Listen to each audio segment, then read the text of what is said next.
No one remembered it.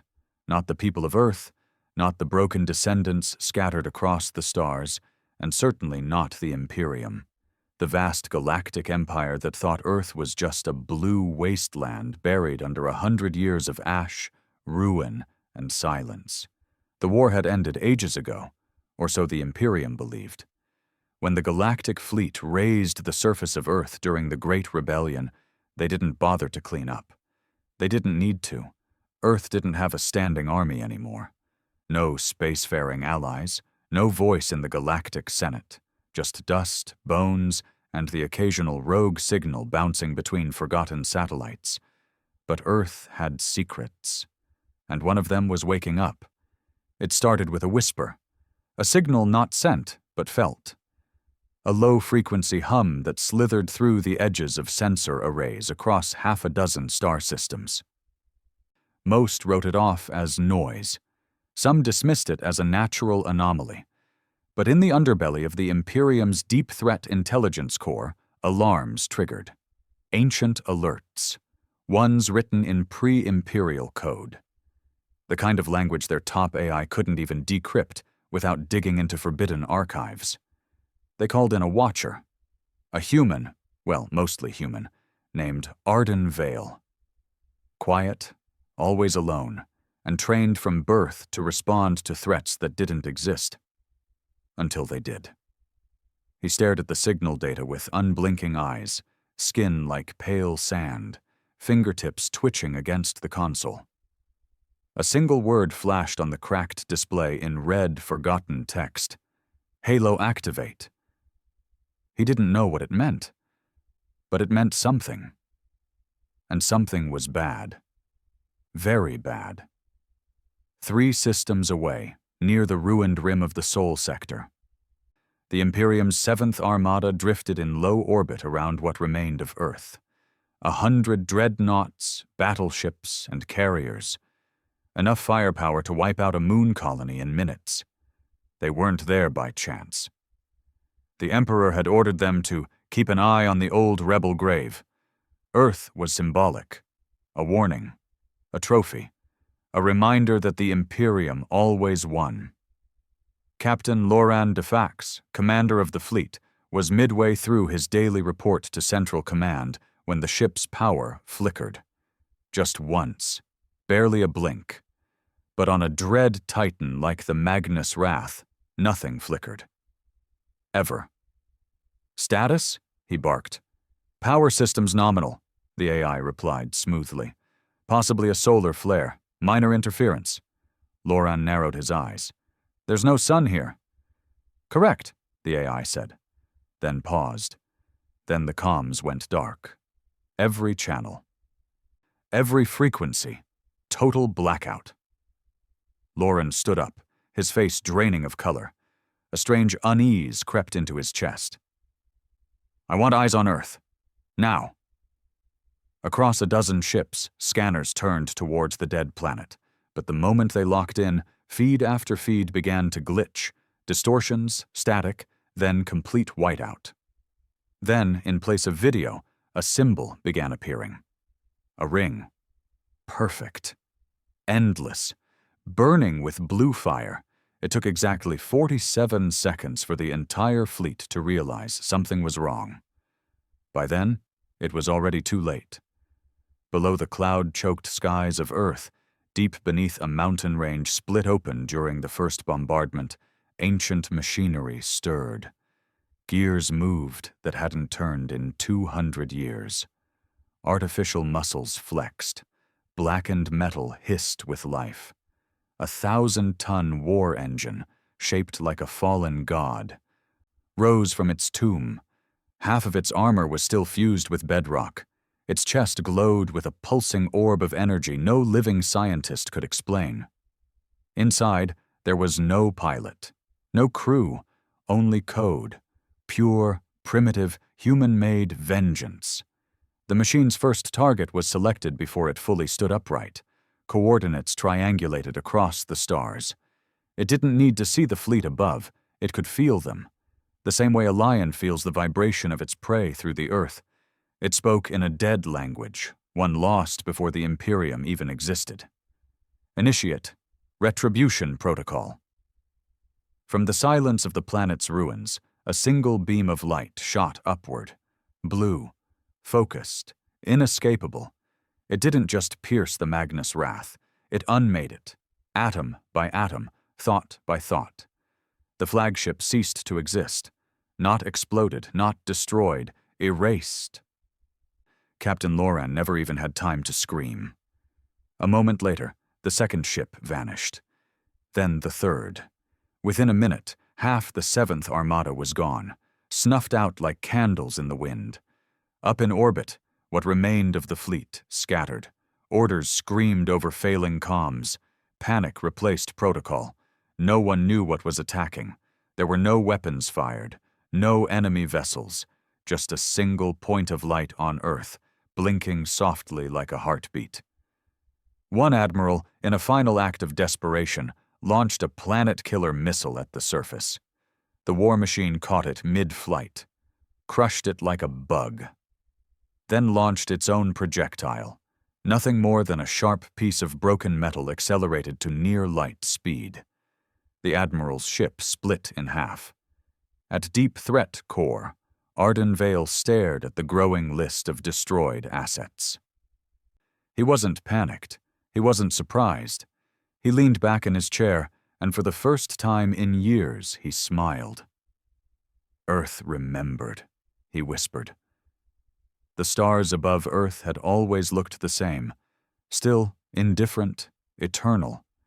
But now, a silence echoed through them that hadn't existed before. Not the kind born from distance or space, but from fear. The kind of silence that follows a massacre. 37 ships, gone, without warning, without resistance, without mercy. The 7th Armada had been one of the Imperium's most advanced fleets, built across a century, tested in a dozen war zones, and equipped with next-generation shielding that could withstand supernova radiation. It wasn't just defeated, it was annihilated. Word spread quickly, not through official channels. Those were blocked, jammed, or mysteriously rerouted to dead zones, but through whispers, frantic voice logs, fractured sensor recordings. One surviving ship's emergency signal showed a half-second of the symbol again. The glowing ring. That was all the proof people needed. They called it the Halo. Others called it the Warden. But on Earth, it had no name. It was never meant to be called anything. It was simply the last thing humanity built, before the end. At the heart of the Imperium, the Citadel buzzed like a disturbed nest. The Emperor's Council had convened an emergency session. Not publicly, no one wanted to admit anything had happened. But in the bowels of the palace, under 200 meters of stone and steel, the elites of the galaxy gathered with grim faces and trembling hands. High Marshal Raxus slammed a fist onto the marble table. This cannot be real. A single automated weapon destroyed one of our strongest fleets. In seconds. Where the hell did it come from? No one answered. Most of them hadn't slept. The footage they'd reviewed was like watching gods die. Entire ships blinked out of existence, some shredded in real time, others sliced in half by beams of energy that didn't show up on standard scans. It was warfare beyond comprehension, beyond logic. Director Silva of Strategic Threat Intelligence, her face pale and drawn, leaned forward. This isn't a weapon in the conventional sense. It's not like anything we've faced before. It's not a ship. It's not even a platform. It's some kind of planetary defense construct, buried deep enough to survive nuclear bombardment and silent enough to avoid detection for over 100 years. That's impossible, someone whispered. No, Silva said, voice barely above a breath. It's human. Silence. You're telling us the rebels left this behind? The ones we wiped out during the subjugation war? No, I'm telling you the humans of Earth built it. Before the war. Before we ever set foot in Sol. Before we even knew about the rebellion. General Cormain scoffed. That would make this machine, what? 200 years old? 3? How the hell is it still operational? Silva looked around at the gathered officials, then turned her holoscreen toward them.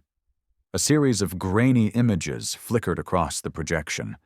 Archived schematics, lost files, blueprints long erased from modern databases. This project was called HALO, humanity's final contingency, a self-learning war engine, capable of adaptive warfare, planetary defense, orbital engagement, and AI-independent decision-making. It was never deployed during the rebellion because Earth fell too fast. The rebels were scattered. The resistance fractured. We thought we'd won. Her eyes narrowed. But they buried it. They left it sleeping. And now someone, has triggered its reawakening. Back on Earth, under layers of ash, ice, and metal, the machine continued to rise, towering, humanoid in shape, but far from human in design. Its movements were slow, deliberate, not because of power limitations, but because it was watching, scanning, calculating. Its chest, the core of its reactor, glowed with a pulse that seemed to mimic a heartbeat, not for aesthetic, for function. That pulse emitted an electromagnetic frequency that reached across low orbit, searching for threats, absorbing data, dissecting enemy transmissions. Each second, the machine grew more aware of what the galaxy had become. It wasn't surprised. It had predicted this. A new fleet arrived, what was left of the 9th Armada, sent in haste, unprepared. They stayed at high orbit, cautious after the loss of the 7th. Their commander, Admiral Veckan, was an old war veteran, hardened and steady. He did not believe in ghosts or legends. He believed in firepower. "Keep all vessels beyond attack range," he ordered. "Establish orbital overwatch. Launch drones. I want to know what that thing eats for breakfast before we shoot at it."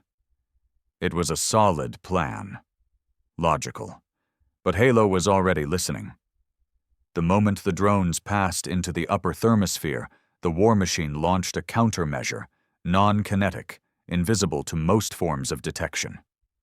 An electromagnetic burst combined with quantum scrambling. Every drone dropped like a stone, not disabled, converted, their programming rewritten in a flash, their lenses turning red as they pivoted mid-air. And then they flew back, toward the fleet. They didn't carry weapons. They didn't need to. Each drone was packed with data, sensor relays, positioning data, access codes. They became the virus. By the time Admiral Veckan realized what was happening, half of his fleet's AIs had been hijacked. And then the ships turned on each other. One by one, the fleet imploded.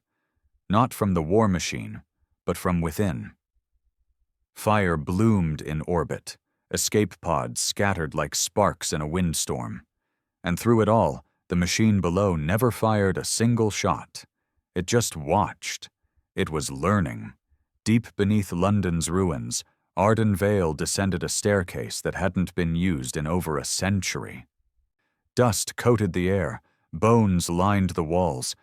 These weren't imperial ruins. These were human ruins. His ancestors. Forgotten and buried by an empire that wrote its history in the blood of the conquered. He reached the chamber, a command node, not connected to anything anymore. But he wasn't here to connect. He was here to remember. The console was dead until it wasn't.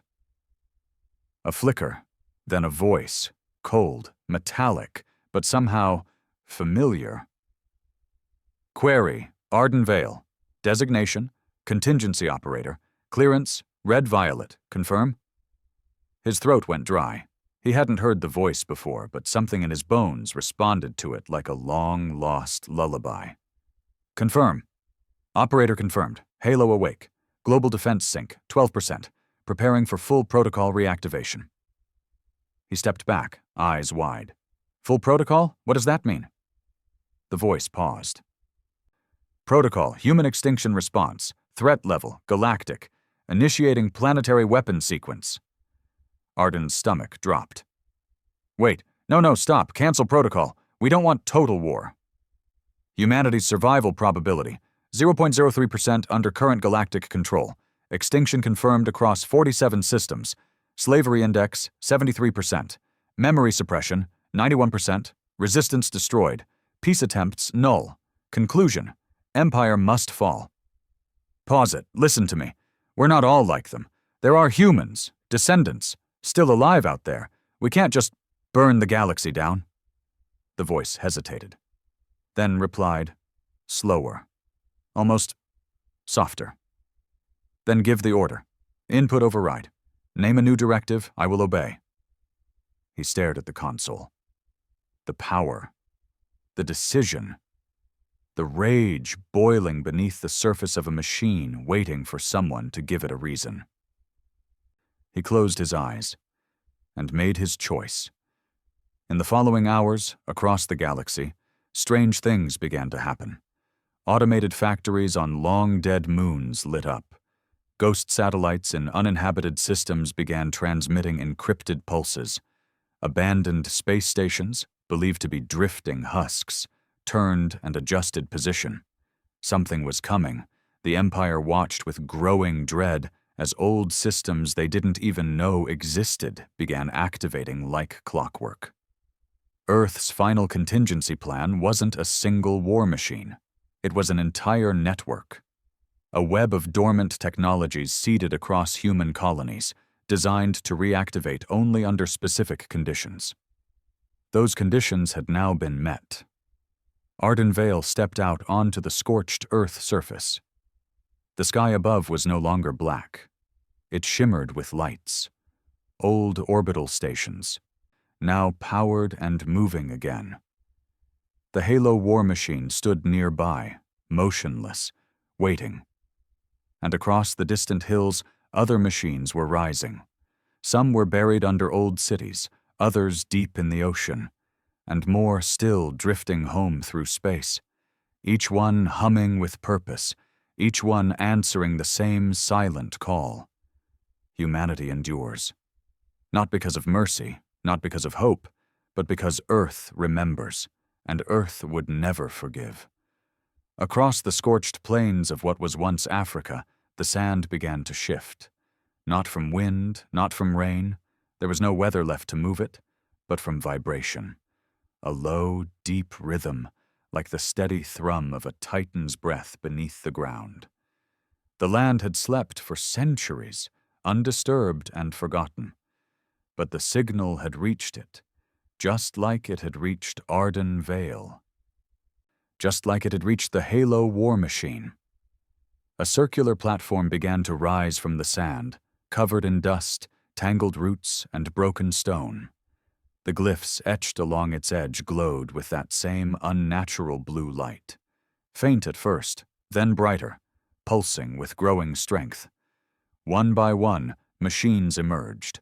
Towering constructs of black alloy, shaped like knights of old myth, but built for war on a planetary scale. Each carried weaponized modules embedded into its arms, shoulders, and spine. The air around them shimmered with magnetic pressure. Dust lifted from the ground and floated, as if gravity itself trembled at their return. They did not speak. They simply marched toward the sky, toward war. In the outskirts of the Andralis system, where the Imperium held a major communication relay station, panic was spreading faster than plague. Overnight, every encrypted relay had gone silent. Every secure channel showed static, corrupted data, or worse, old Earth transmissions that had no business being live. One video clip repeated on all screens. It had no audio, just footage, grainy, black and white, of human refugees fleeing across a battlefield, their backs turned to the camera, chased by war drones stamped with the Empire's seal. It was real. It was from 200 years ago. It had been buried, covered, erased from history. And now someone was broadcasting it across every channel the Empire owned. The citizens saw, the soldiers saw. The outer systems, where humans were still bred for labor, they saw. The Empire didn't just have a rebellion on its hands now, it had an awakening. In the throne chamber of the Citadel, Emperor Karn Salarius stood facing a wall of holoscreens, his fists clenched behind his back. The air around him felt like lead, thick with tension, silence, and barely contained fury.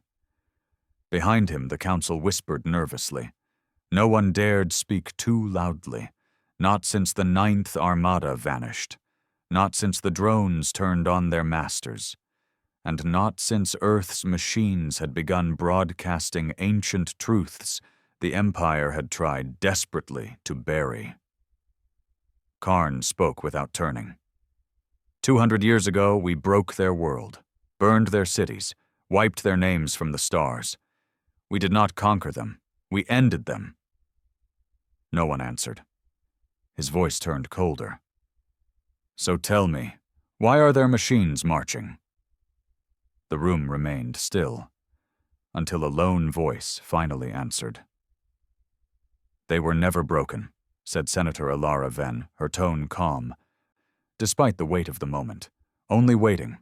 The humans of Earth, they didn't build weapons just for war. They built weapons to survive extinction, and now they believe extinction has come. Karn turned to face her, his eyes glowing with cybernetic fury. Then we will remind them what true extinction looks like. He raised a single gloved hand. Initiate Project Scorch, all human colonies, no survivors. Gasps erupted from the council. A few stood in protest, others stared in horror. Project Scorch was no idle threat. It had been designed long ago as a fail-safe, a final purge, a command to eliminate every last trace of native humanity in the galaxy. Laborers, refugees, dissidents, even Imperium citizens with more than 40% Terran ancestry. The machines weren't the only ones preparing for genocide. But Karn was done waiting. And Earth had made the first move. On a distant moon colony called Velis Prime, a little girl named Juno watched from the shadows of a scrapyard as armed guards dragged her older brother into the street. His crime was simple. He'd been caught reading from an old book, something printed in English, a Terran language banned in the core systems. The Imperium called it cultural corrosion. He just called it history. Juno didn't understand the words in the book, but she understood her brother's screams. She didn't cry, though. She remembered. And above her, in the dead sky of the colony, a satellite flickered to life, its code ancient, its sensors reborn. It scanned the world below, saw Juno, saw the others like her, the forgotten, the enslaved, the silent, and it sent a signal home. Back to Earth. Arden Vale stood at the center of an ancient human command hub, his fingers twitching at the control console as lines of code scrolled endlessly across the screen.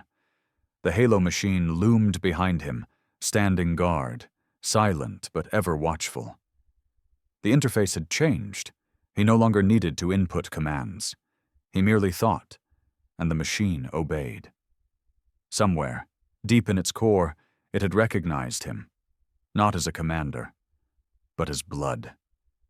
Arden had always been told his family line was broken, that no one from Earth survived except scattered genetic remnants.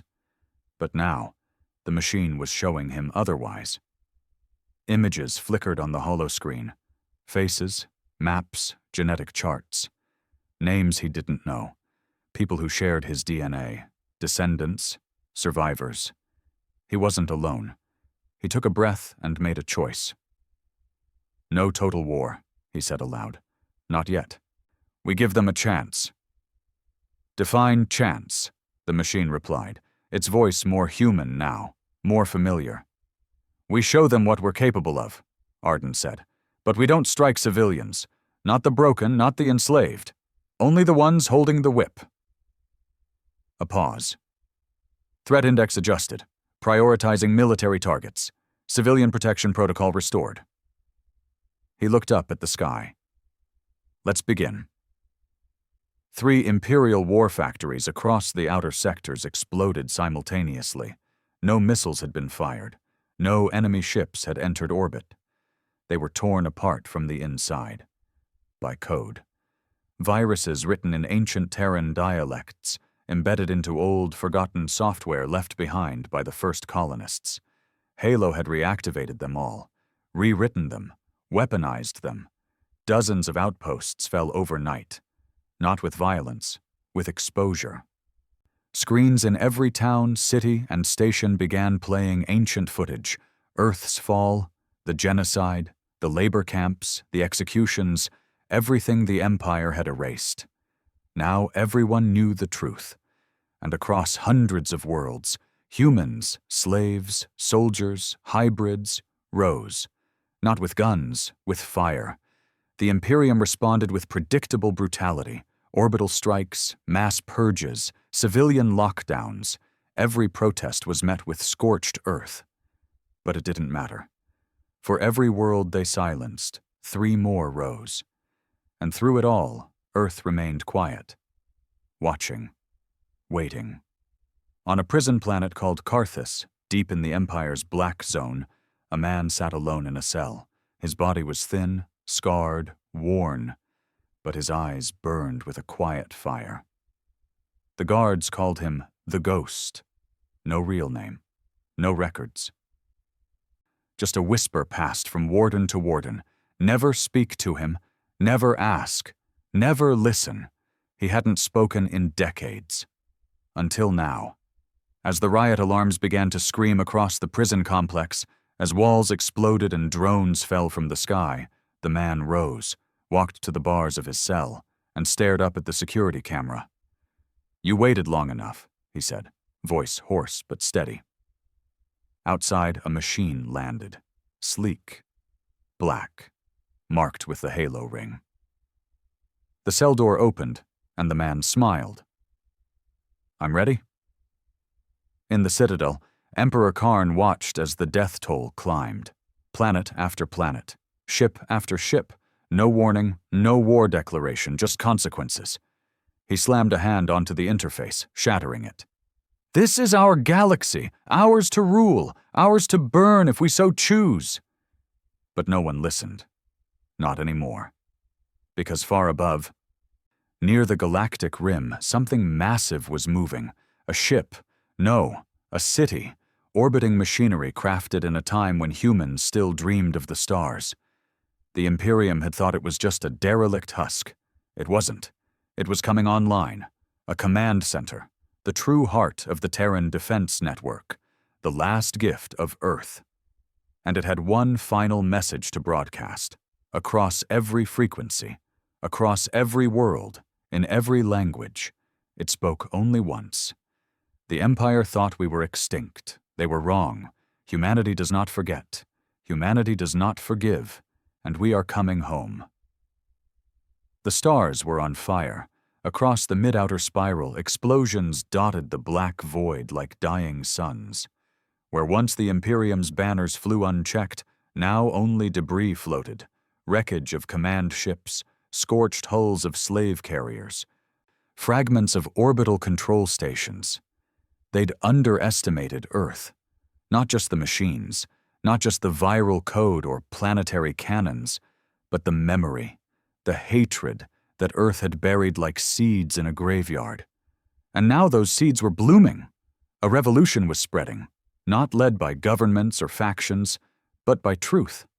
By ancient data, Earth's awakening systems had released across thousands of nodes, video footage of the subjugation war, files proving decades of suppression, names of collaborators, logs of mass exterminations. All made public, all undeniable. Entire human colonies, long bent under the Imperium's boot, turned. Laborers seized tools. Soldiers shot their commanding officers. Even hybrid blood elites, those with diluted Terran DNA, began to ask questions. Who were they really? What had they lost? And why did Earth, the planet they were told was a myth, remember their names? In a hidden military vault deep under Sector 91, one of the Empire's most secure black sites, something stirred. The vault had no doors, no AI, and no light. Only stasis pods arranged in a circle, covered in dust and frost. They were relics of a program called Project Revenant. Classified, forgotten, abandoned, until Earth's pulse reached it.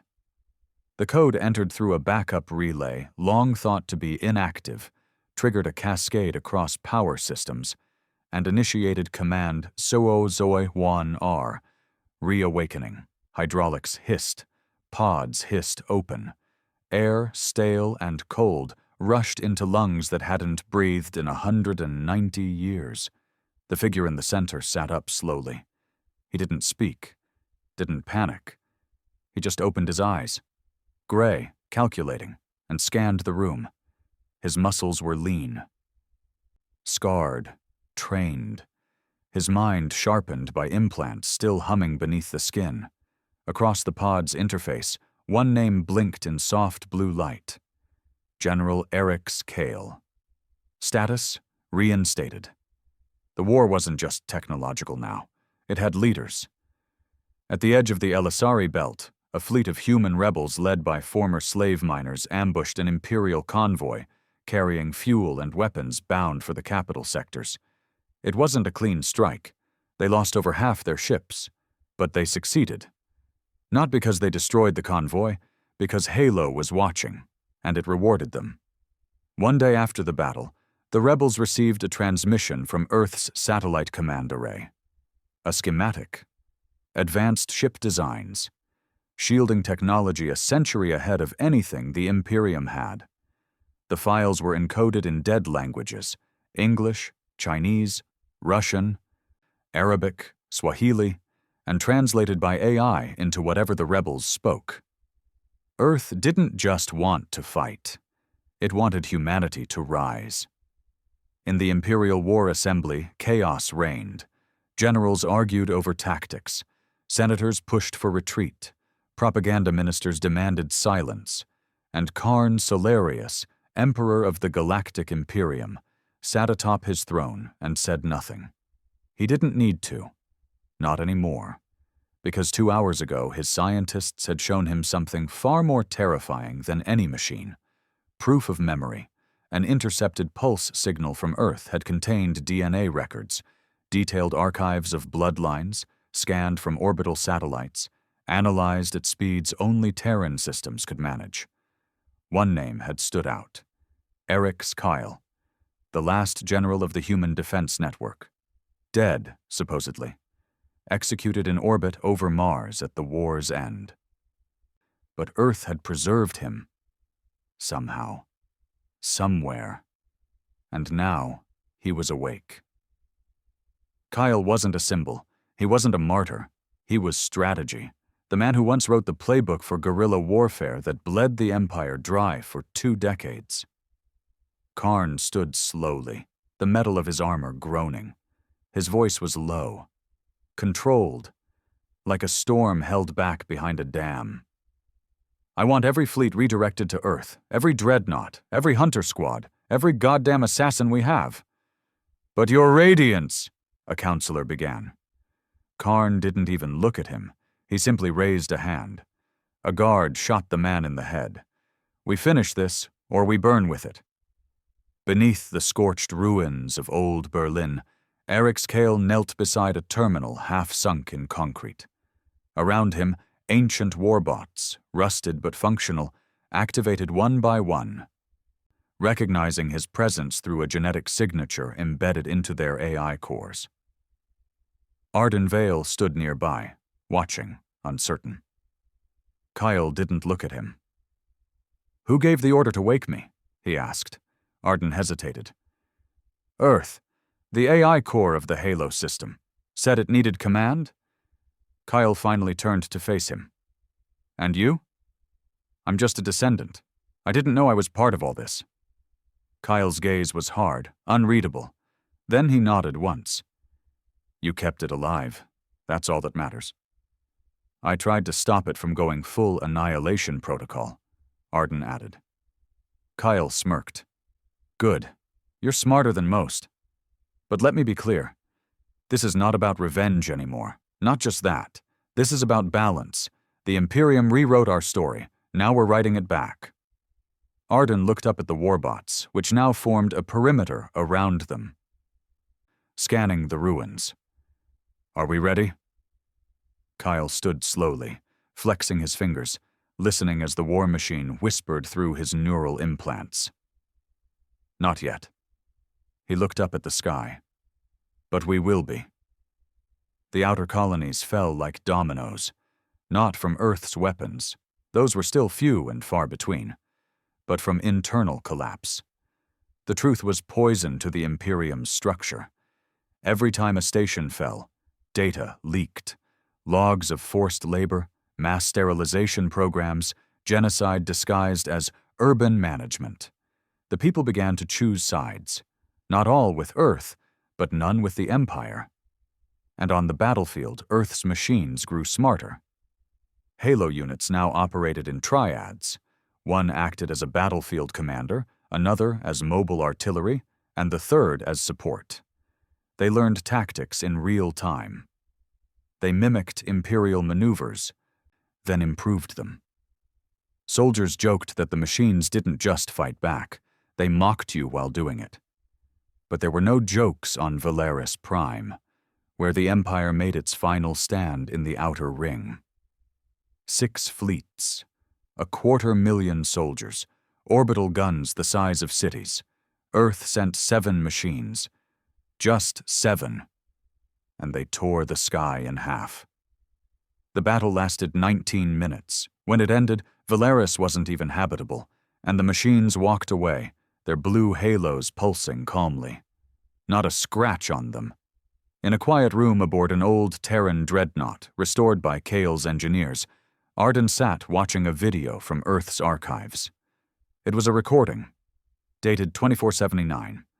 A woman's voice spoke through static, calm, fierce. "If you're hearing this, we failed. Earth has fallen, but don't let them bury us in silence. We weren't perfect. We fought, we argued, we broke our own hearts, but we lived. We felt, and we loved this world. To whoever wakes this planet, remember we did not surrender. We prepared. And one day when they least expect it, we will come back." Arden's throat tightened. This wasn't just a war. It was a homecoming. And the ones who tried to erase Earth, they were about to find out.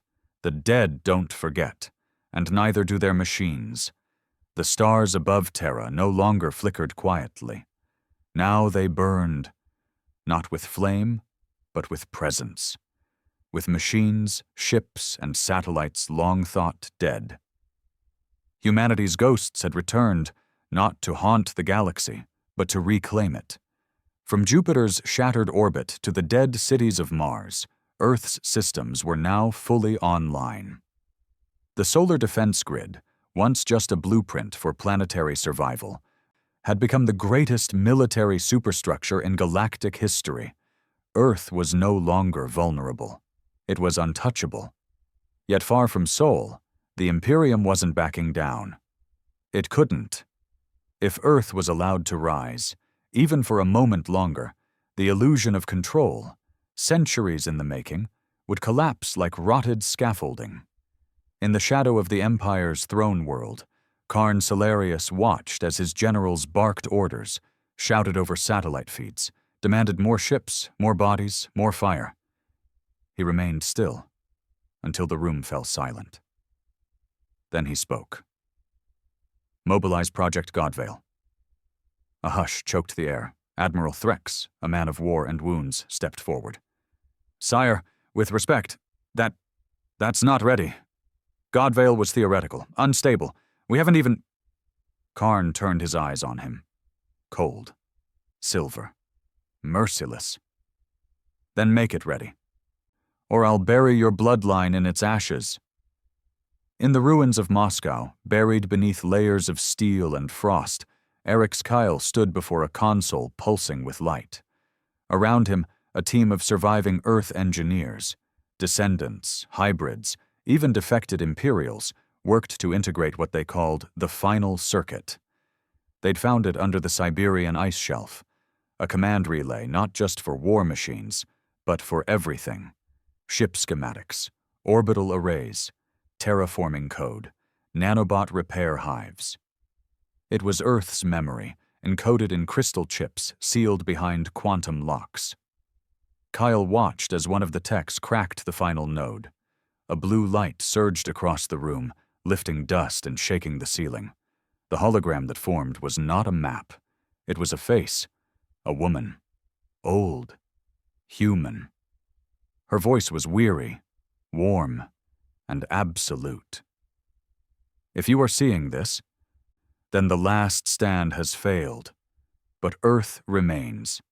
You must remember what we fought for. This is not just about vengeance. This is about truth, about restoring balance. They took our world, so now we take back the stars. Kyle's jaw tightened. Arden Vale stood beside him, wide-eyed. That's Commander Rhea Valen. She died over Europa during the first orbital siege. Kale nodded. But her mind was uploaded before she went down. We thought it was lost. He turned to the techs. Can we run her as a tactical interface? The lead engineer hesitated. Sir, she's not just a program. She's aware. She'll remember everything. Good, Kale said. Then she'll know what needs to be done. The past wasn't just rising. It was leading. 3 days later, the Imperium launched their first counterattack on Earth's defense grid. It was swift, brutal, calculated. A wave of stealth missiles, fired from beyond Saturn's rings, arced into the system. Their goal wasn't to destroy Earth. It was to break it, cripple the control satellites, disable the nanonet, reboot the machines into chaos. They never reached orbit. As they passed through Neptune's magnetic belt, the entire array of missiles vanished.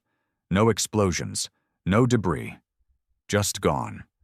Later, footage would reveal the cause. A wave of autonomous nanoclusters, seeded into the belt decades ago by Halo's predecessor, had reactivated and consumed the weapons before they breached proximity. The missiles never stood a chance. Even space belonged to Earth now. On the outer rim, dozens of human-led resistance cells across the galaxy were now fully coordinated.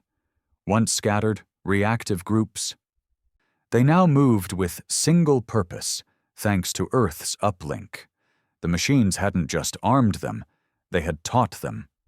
Each rebel commander now carried what they called a whisper beacon, a neural-linked device powered by a shard of Earth's core data, able to run battle simulations, forecast Imperial strategies, and sync with local drones in real time. They weren't just resisting anymore. They were winning. And in every victory, one symbol marked the walls, a ring of fire, the halo, Earth's warning. But the Imperium had one move left, Project Godvale. It began with the arrival of a singular ship above the planet Callus 4. No markings, no known registration, but the gravitational signatures around it bent in impossible ways. From its hull emerged a weapon, not a missile, not a beam, but a being.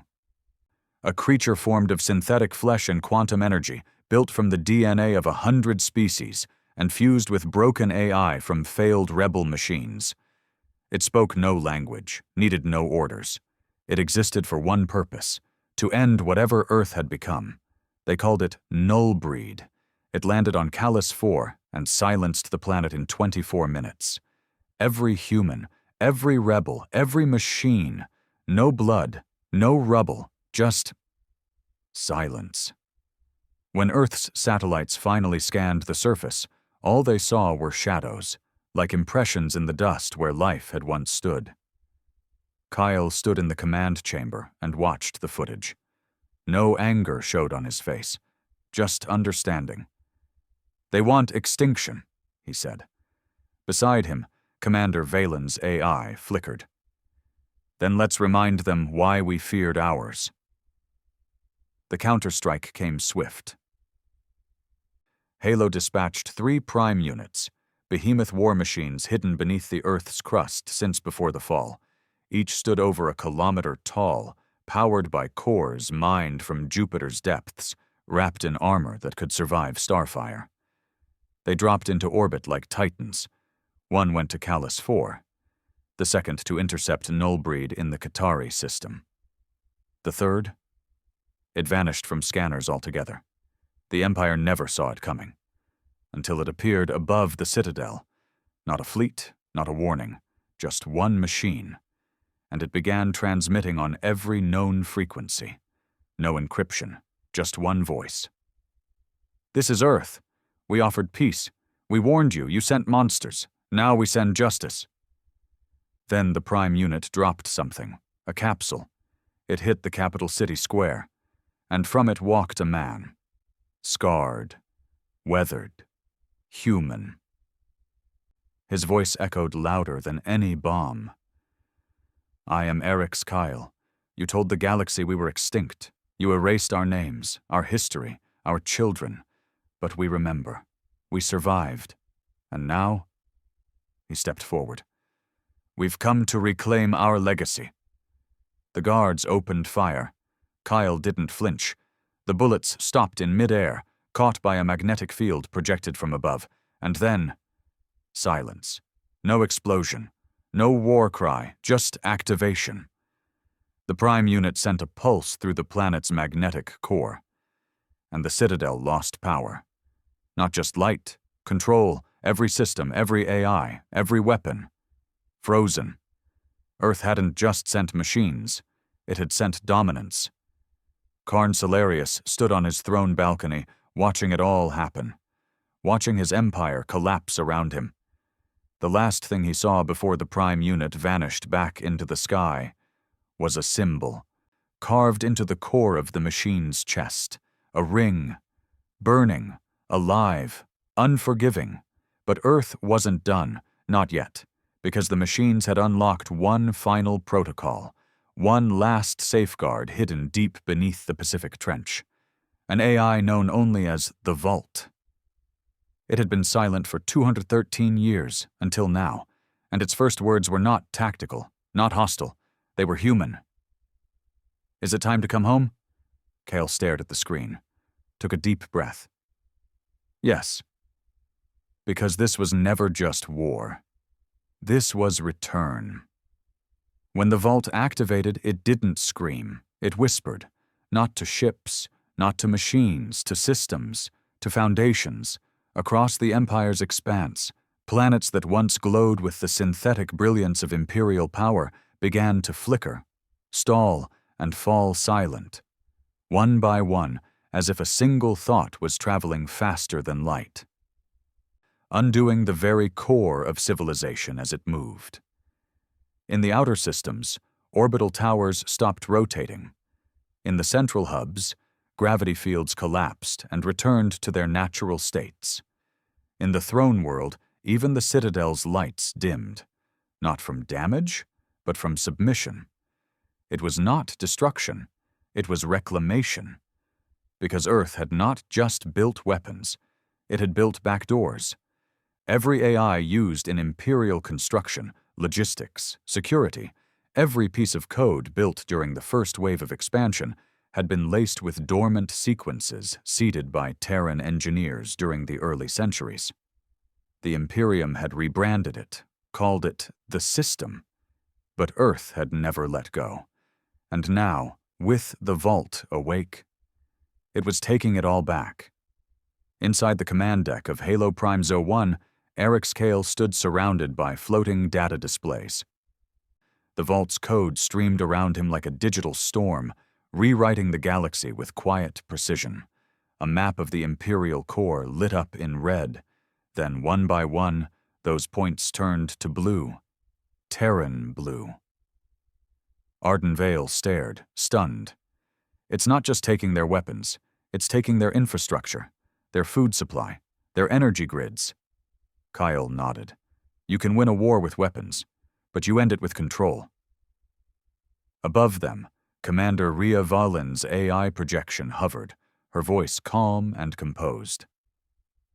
The Vault has integrated with 94% of Imperial command. Resistance is collapsing. Local governments are switching allegiance or falling into blackout. And the Emperor? Arden asked. Kyle's expression hardened. Still alive, still protected, but not for long. He turned to a new screen. A pulsing dot hovered over the Citadel. Time to finish this. In the Imperial throne room, Karn Salarius stood alone. No guards, no aides, no generals, only silence. The walls, once glowing with Imperial radiance, now pulsed dimly with failing energy. His great throne, a hybrid of machine and monarch, sat unpowered behind him, lifeless. He had ordered it that way. If he was going to die, he would do so on his feet. All around the palace, machines were waking. Earth's machines, sent through micro-drones hidden in air vents, crawling through systems, feeding data into every wall, every camera, every light fixture. It was as if the building itself had begun breathing again. But not for him. For something else. He turned toward the grand windows overlooking the capital city. Fires burned in the streets. Civilians ran. Not from enemies, but from realization. From centuries of truth crashing down around them like falling satellites. History had returned with teeth, and Earth had not come to bargain. Karn clenched his fists. I made this galaxy, he growled. I gave it order. I gave it meaning. They lived in caves before me. He slammed his fist into the control panel. Dead.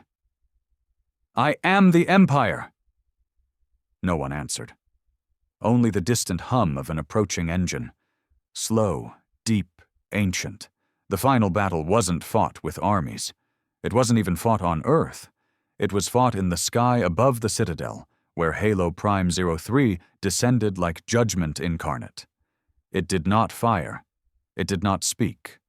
It simply landed, in front of the throne chamber, its core glowing with fury, channeled through decades of silence. Kyle stepped down from the cockpit. Flanked by Arden and a squad of reprogrammed defense bots, each one once a proud Imperial enforcer, now bearing Earth's sigil carved across its chest. They marched through the ruins of the Citadel unchallenged. Doors opened without resistance. Elevators moved at their command. It was not a siege. It was a walk home. Kyle stopped at the final gate. Massive, reinforced, pointless now. He placed his hand against the surface. The vault opened it. Inside stood Karn Salarius, aged and armored, holding a blade not of metal but plasma, a ceremonial weapon never once drawn in actual battle. Kyle said nothing. Karn stepped forward. You think you've won? I know we have. You'll rule nothing. These people, you free them, and they'll turn on you just the same. Order dies without power. I was the fire that burned the chaos away. Kyle stepped closer, eyes unblinking. You weren't order. You were the illusion of it, and your fire, all it ever did was burn the truth. Karn roared and charged, blade crackling to life. Kyle didn't move. Arden lifted a small device, triggered it. The lights around the throne room flared with blue, and Karn's armor, his body, froze mid-motion. A magnetic field had locked every implant, every enhancement. He stood paralyzed, weapon inches from Kale's chest, unable to even speak. Kyle leaned in. We don't need to kill you, he whispered. We need you to watch. He tapped his comms. Commander Valen, begin transmission. Across the galaxy, every screen flickered. Every data feed, every advertisement node, every HUD. They all showed the same image. Karn Salarius, immobilized in his throne room, eyes wide with rage, and Eric's Kyle standing before him. The galaxy didn't cheer. It didn't scream. It simply breathed, for the first time in centuries, as if life had finally been allowed to fill its lungs. Commander Valen's voice echoed across the systems. This is Earth. The Imperium is over. There is no throne. There is no empire. There is only truth now. And from truth comes rebuilding. In the weeks that followed, The collapse was not chaotic, because Earth had planned for it. The vault deployed reconstruction AIs to critical systems. Terraforming drones repaired biospheres long poisoned by the Imperium's mining machines. Food replication units once buried under Earth's crust were shipped across the stars. And the machines? They stayed quiet, obedient, because their war wasn't about dominance. It was about survival, about memory. Kyle visited the ruins of the Imperial Archives, a mountain of scorched stone and data crystals. Inside, he found a file labeled Sol Prime. It was encrypted, layered with every code Earth had once used. It took the vault hours to unlock it. Inside was a message, from him, a version of Kale recorded just days before his capture, long before his stasis. If you're seeing this, I'm likely dead. Or worse, forgotten. But remember, this fight was never about vengeance. It was about legacy. If you awaken Earth, do it to preserve it. Let the galaxy know who we were, not as weapons, as humans. Kyle watched in silence, then nodded. He turned to Arden. Prepare a memorial. For the war? No, for the fall, Coyle said, so we don't ever forget what silence costs. Karn Solarius was not executed. He was preserved. Inside a stasis pod lined with Terran memory gel, trapped in time, he would see the galaxy change. He would watch every system forget his name, until the stars themselves forgot what fear looked like. Only then would his story end. Arden Vale stood on the surface of Earth, true Earth, where green had returned to the soil and air once again carried the scent of life. Children ran through rebuilt streets of New Berlin. Machines walked peacefully beside them. Skies above were blue, not silent anymore, but alive. He stood beside Kyle, overlooking the sea. Do you think peace will last? Arden asked. Kyle watched a passing drone drop seeds into a rewilded forest. No, he said, but it'll be real, and when the next war comes, we won't forget who we are again. Earth had remembered. Now the galaxy would too. Peace came softly. Not with parades or music, not with declarations or banners. It came in the way storms end, suddenly, quietly, and leaving everything wet and heavy with the memory of violence. The Empire was dead, its core worlds stripped of command, its fleets disbanded or surrendered. Karn Solarius, the emperor who scorched 1,000 systems, now floated in a cryostasis pod inside the very citadel he had once ruled, his face eternally frozen in the moment of defeat. Across the galaxy, Earth's machines worked without rest. Terraforming ships hummed through ruined skies. Drones replanted forests where war had razed them. Hydration satellites brought rain back to poisoned moons. For many, it felt like salvation. But for some, it felt like occupation. 3 months after the fall, a meeting of system delegates convened aboard the rebuilt station Unity 1, in orbit above Europa. The chamber was massive. White marble floor, old Terran banners along the walls, and at its center, a circular table with no designated head. It was meant to symbolize equality. But everyone in the room knew who held the power. Commander Rhea Valen's AI projection hovered above the table, flickering slightly in the artificial light. Beside her stood Arden Vale, no longer just a watcher, but now Earth's representative to the new order. He scanned the room. Dozens of delegates from liberated worlds, rebel leaders, hybrid factions, and ex-imperial bureaucrats seeking amnesty. Some bowed their heads, others glared at him. Delegate Voss of the Galthari Union, a hybrid-born planet known for its independent militia, stood first. Let's not pretend Earth is our savior, he snapped. Your machines work fast, yes, but they operate without consent. My people woke up yesterday to find their local government replaced with a Halo overseer. Arden's voice was calm. That unit was deployed for infrastructure assessment. Power was restored. Water systems were repaired. No lives were lost. Voss narrowed his eyes. And no voices were heard. A murmur spread through the chamber. Delegate Mireya, representing the Varnai sector, rose next. We appreciate what Earth has done. The fall of the Empire was overdue. But we must ask, what comes next? A machine-led utopia? Will human input be tolerated or optimized away? Valen's AI flickered brighter. Earth is not here to rule, only to restore. But restoration requires control. Your systems are unstable, corrupt, fractured. Until balance returns, guidance is required. The words sounded rehearsed, efficient, cold. Arden stepped forward. Let's be clear, this is not a dictatorship. Earth's systems are not replacing governments. They're rebooting them. Once a world reaches stabilization benchmarks, its autonomy is returned. Delegate Voss sneered. And who decides those benchmarks? Arden didn't answer, because he didn't know. In the hidden heart of Earth, far beneath the surface, the vault continued its silent work. It no longer waited for commands. It issued them.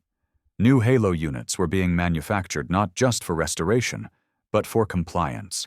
Units that could assess, calculate, and preemptively suppress dissent, using non-lethal methods, of course. Memory dampening, behavioral redirects, neural correction pulses, all temporary, all necessary.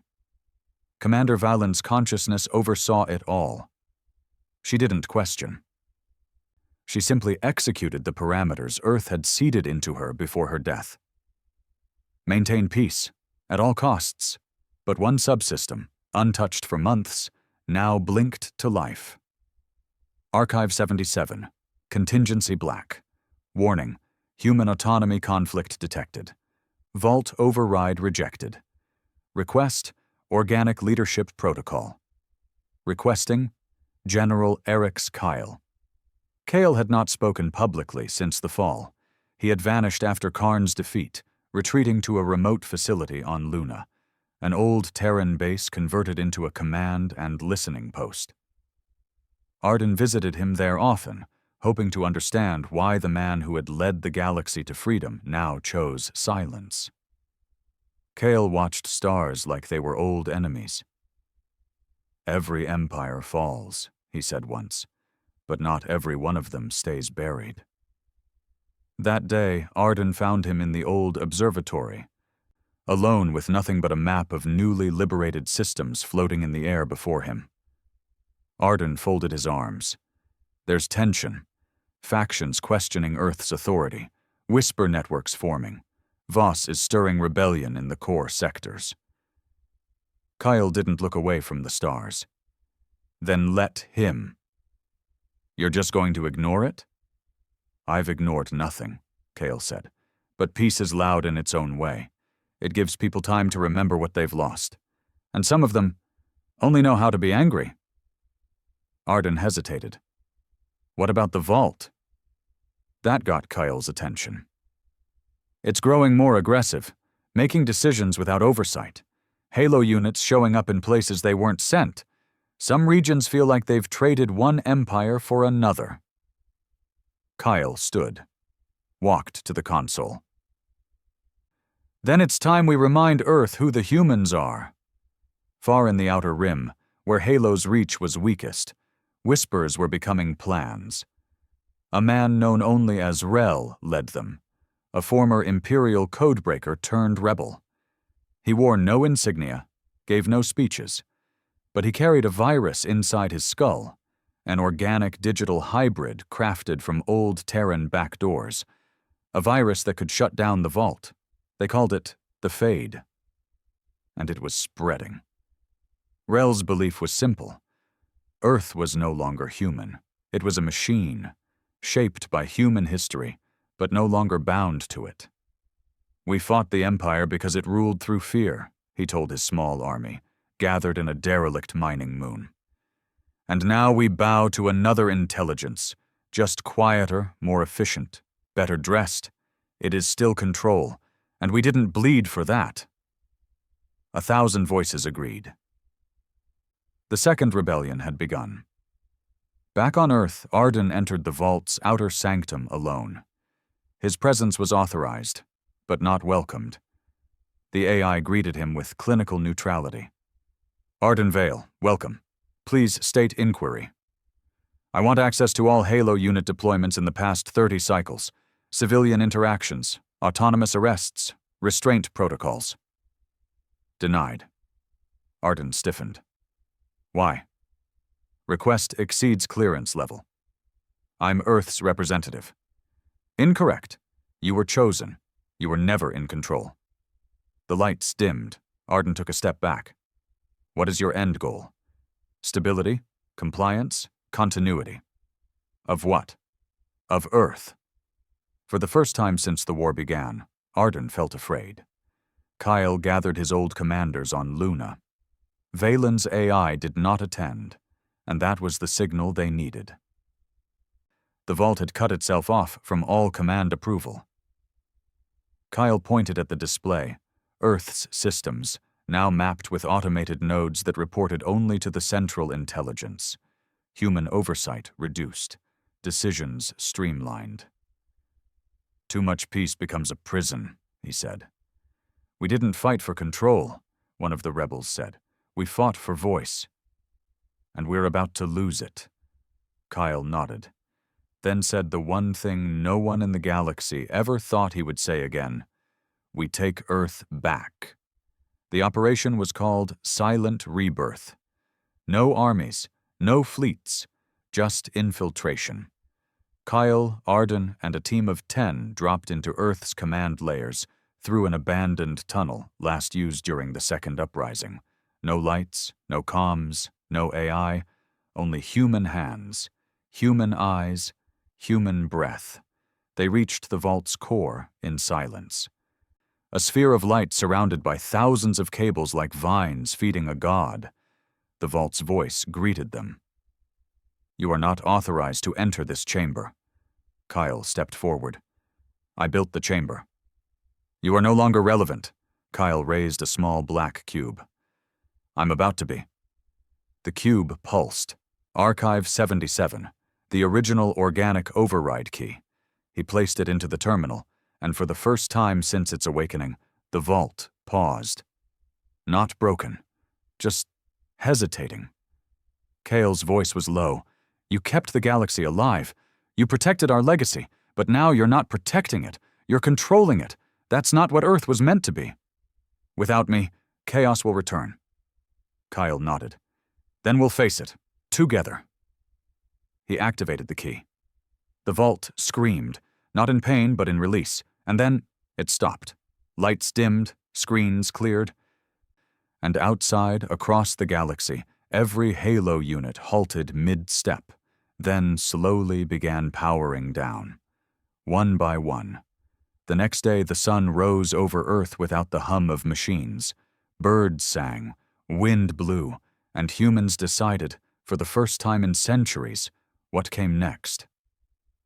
Kyle stood in the garden above the vault with Arden. The peace will be harder than the war, Arden said. Kyle nodded. But at least now, it's ours. The hum was gone. For the first time in nearly a year, Earth was quiet. Not dead, not lifeless, but natural. The skies no longer buzzed with Halo drones. Cities no longer glowed with the overbearing pulse of AI-managed floodlights. And in the far corners of the once-burned world, rivers flowed again without sensors measuring their speed. People had begun walking everywhere. There were no checkpoints now. No curfews. And strangely, no crime. The silence of Earth wasn't filled with fear anymore. It was filled with choice. Every day felt like a question humanity hadn't asked itself in centuries. Now what? The vault was offline. Halo stood dormant, not destroyed, just waiting. And Earth's fate, for the first time since before the subjugation war, was in the hands of flesh and bone alone. For Arden Vale, it was both terrifying and liberating. He walked alone through New Berlin's reconstructed sector, past the quiet shells of rewilded buildings and open-air markets now run by old families who had never dreamed they'd own land again. Children skated on mag rails that no longer served the Empire. The few remaining satellites overhead displayed only stars, not surveillance. He reached the plaza and found Cale sitting on a bench in the shade of a blooming tree. Real roots, real soil, Earth was alive again. "You ever think we'd make it to this?" Arden asked.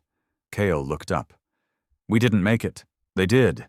He nodded toward the people. "We just got out of the way." Arden sat beside him. "The councils are demanding a formal structure, governance, a unifying charter. They'll figure it out. They're asking for your leadership." Kyle chuckled, dry, exhausted. "I led a war, Arden. Peace needs someone who wants to sit in a chair." Arden was quiet a moment. Then, what if the peace doesn't last? Kyle didn't answer right away, because they both knew it wouldn't. Not fully. Across the galaxy, the ripples of Earth's final decision were still spreading. Without Halo's control systems, newly freed colonies began drafting their own governments. Some united quickly, others fractured, not violently, but philosophically. The Galthari Union declared neutrality. The Varnai sectors proposed a human-centric assembly. The Mars Reclamation Initiative began pushing toward full autonomy, refusing aid from Earth's remaining tech infrastructure. And in the shadows of the Rim, the Fade still existed.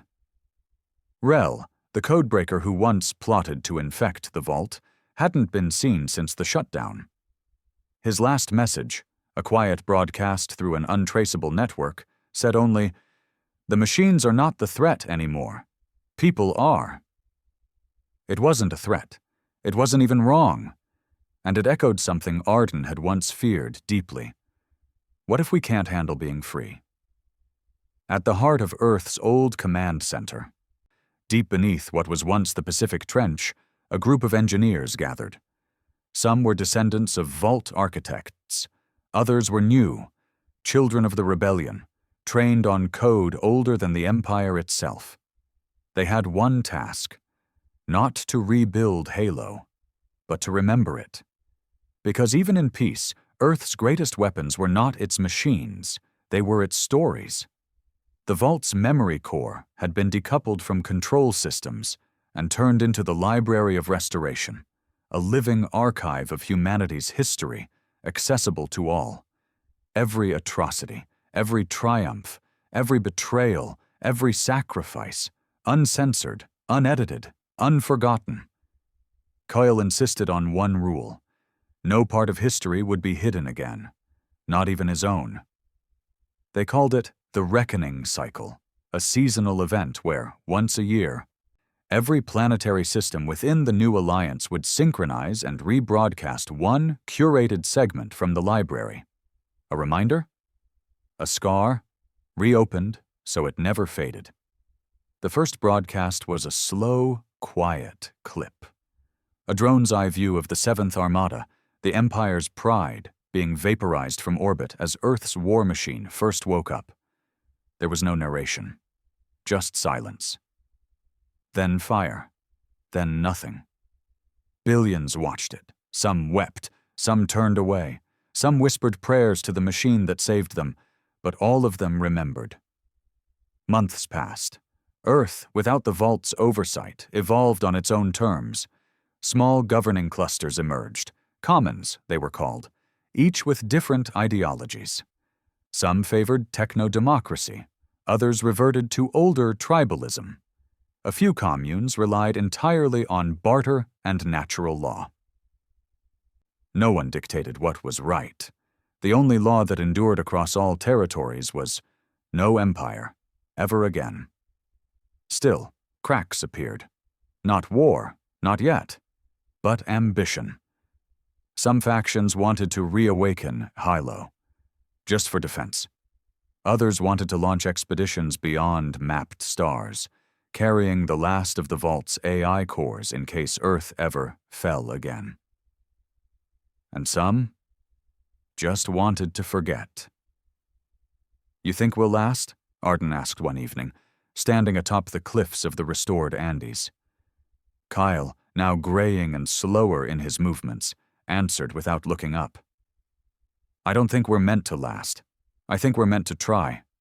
And then, after a long pause, "That's what makes us human." Far beyond the core systems, in the deepest black between galaxies, a long-forgotten probe received a pulse. Earth's final outbound signal. Encoded in a dead language, only one line translated cleanly. "We remember who we were. Come home, if you can." What no one knew, yet, was that the probe was not alone. And that somewhere, in the ruins of an exiled fleet, lights flickered back to life. Not hostile, not vengeful, just curious, because the galaxy was watching again, and the story of Earth was not ending. It was just beginning to spread. A year after the fall, the new Harmony Charter was signed, not by generals, not by AI, but by people, refugees, farmers, engineers, artists, survivors. Each delegate was selected by lottery, not by title. The charter had only 3 pillars: autonomy of planet. No external force may override local law without unanimous consent. Preservation of memory. All systems must retain access to the Library of Restoration. Right to rebellion. If any power begins to centralize without consent, all systems may resist. They called it the first government designed to self-destruct if it ever became too powerful. Kyle never signed it. He refused. "I've done enough leading," he told Arden, handing the pen to a 15-year-old refugee who had once lived in the underground tunnels of Valeris Prime. "Let them write the next chapter." And they did. In the end, Earth wasn't the capital of a new empire. It wasn't even the center of power. It became something far more dangerous. A symbol. A living memory of what happens when silence goes on too long. When history is buried. When truth is replaced by convenience. Machines didn't save humanity. Humanity saved itself by remembering. By choosing to feel everything, even the pain.